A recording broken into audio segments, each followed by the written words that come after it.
വാർത്തയിലേക്ക്. വിദ്യാഭ്യാസ മന്ത്രി വി ശിവൻകുട്ടിക്ക് തുറന്ന കത്തെഴുതി AISF. PM ശ്രീ പദ്ധതിയിൽ ഭാഗമാകേണ്ടെന്നാണ് AISFന്റെ നിലപാട്. RSSന്റെ വിഭജന രാഷ്ട്രീയം നടപ്പിലാക്കാനാണ് PM ശ്രീയും ദേശീയ വിദ്യാഭ്യാസ നയം ഒളിച്ചു കടത്താനാണ് കേന്ദ്രത്തിന്റെ ശ്രമമെന്നും AISF വിമർശിക്കുന്നു.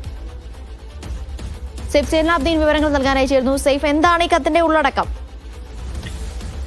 CPIയുടെ എതിർപ്പ് അത് CPI ആദ്യം രേഖപ്പെടുത്തുന്നുണ്ടായിരുന്നു. അതിന് പിന്നാലെ തന്നെ AIYF രേഖപ്പെടുത്തുന്നുണ്ടായിരുന്നു. അതിന് പിന്നാലെയാണ് CPIയുടെ വിദ്യാർത്ഥി സംഘടനയായ AISF കൂടി ഇതിനകത്തുള്ള വിയോജിപ്പ് രേഖപ്പെടുത്തുന്നത്. കേരളം കാലങ്ങളായി നേടിയെടുത്തിട്ടുള്ള ഒരു വിദ്യാഭ്യാസ സംസ്കാരമുണ്ട്.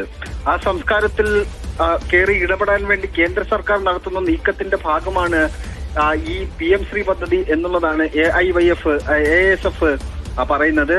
അതുകൊണ്ട് ആ പദ്ധതിയുടെ ഭാഗമാകേണ്ട യാതൊരു കാര്യവുമില്ല.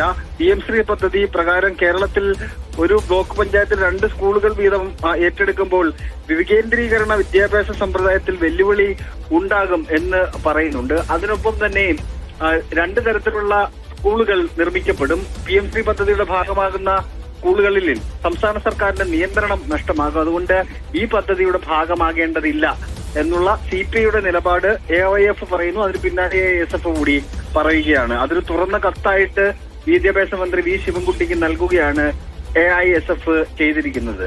അനീഷ.